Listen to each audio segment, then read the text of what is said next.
Have you ever felt like you are constantly stuck in a cycle where every time you try to move forward, something, often yourself, pulls you back?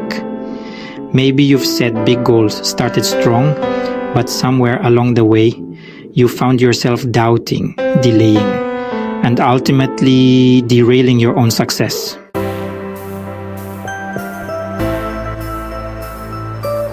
Welcome to Inspire Canal Media. I'm Didier, and here on this channel we dive deep into personal development because it's the key to unlocking every kind of success. Today we're going to tackle a huge topic: how to overcome a lifetime of self-sabotage. If you've ever felt trapped by procrastination, fear, or doubt, today's video is for you.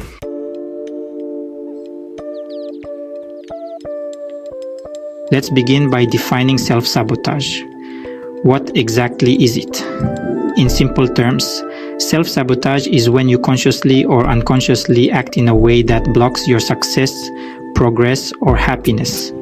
It's that nagging voice in your head that says, "I'm not good enough," or this is too hard.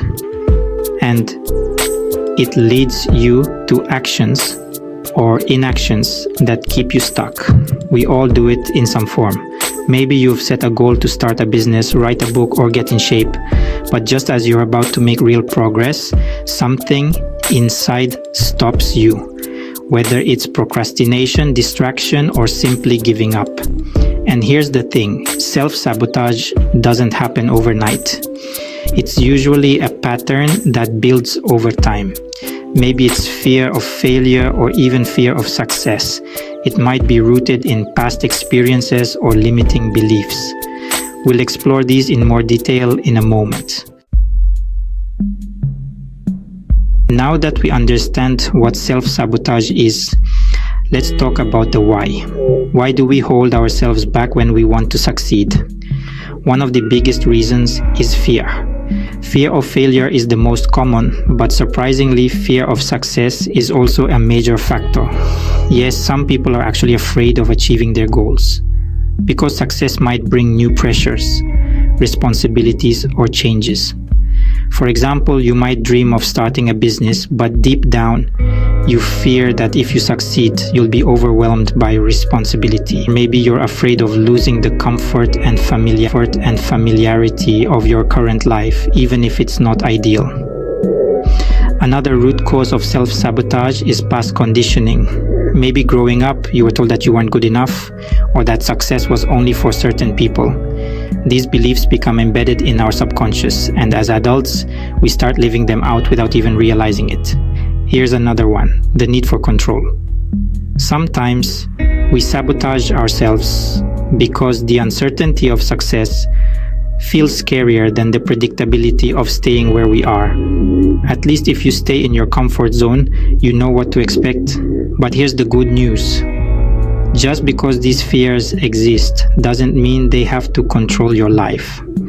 The first step to overcoming them is understanding their roots.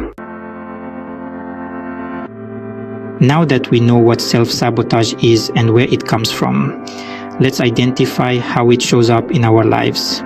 There are several common patterns, and once you're aware of them, it becomes easier to catch yourself in the act and correct the course.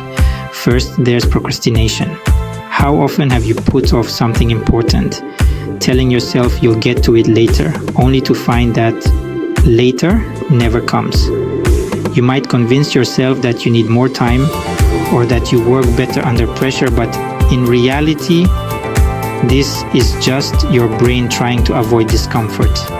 Another big one is perfectionism. This is when you don't even start or finish something because you're afraid it won't be perfect. You set such high standards for yourself that the fear of not meeting them keeps you from taking action. Then there's self-doubt. This one is huge. It's that voice in your head that says, "I'm not smart enough, I'm not capable, or I don't deserve this." These beliefs are deeply ingrained and they feed off our fear of failure. But let me share a story. J.K. Rowling the author of Harry Potter, faced rejection after rejection. 12 publishers turned her down, and she could have easily given in to self-doubt, but she didn't. Imagine if she had. The world would have missed out on one of the greatest literary phenomena. Now, let's dig into the cycle of self-sabotage. Because it doesn't just happen once, it's a loop that feeds off itself. Here's how it works. You start by setting a goal. At first, you're excited and motivated, but soon fear or doubt creeps in. Instead of addressing it, you procrastinate, distract yourself, or self-sabotage in some way. This leads to falling short of your goal, which then triggers feelings of failure and guilt. And then the cycle starts all over again. The tricky thing about this cycle is that it becomes a pattern. And patterns are hard to break, especially when they're rooted in your subconscious. But the first step is recognizing that you're in the cycle. And the second step is taking deliberate action to break it. So, how do we break free from this cycle? I'm going to give you 4 powerful steps to overcome self-sabotage and reclaim your potential. The first step is awareness. Start paying attention to when you're self-sabotaging. What are the situations where you typically procrastinate or give up? Once you recognize the pattern, it becomes easier to address.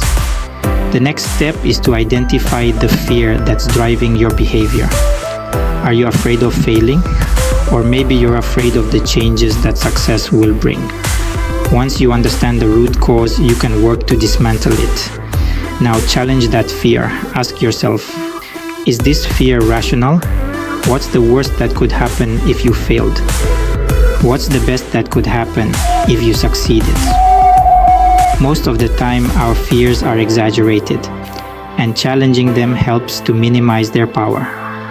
Finally, take small, consistent action. You don't have to conquer everything overnight. Start by setting small, achievable goals and build on them. Taking action, no matter how small, creates momentum and helps to break the self-sabotage cycle. Let me give you an example of someone who overcame self-sabotage. Let me take Oprah Winfrey, for example. She faced tremendous challenges growing up and during the early stages of her career, including being told she wasn't fit for television. Imagine if she had let that doubt control her path. Instead, she used those challenges to become one of the most influential figures in media history.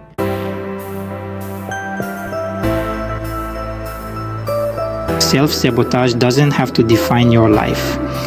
You have the power to break the cycle and step into your full potential. Remember, every small step forward counts.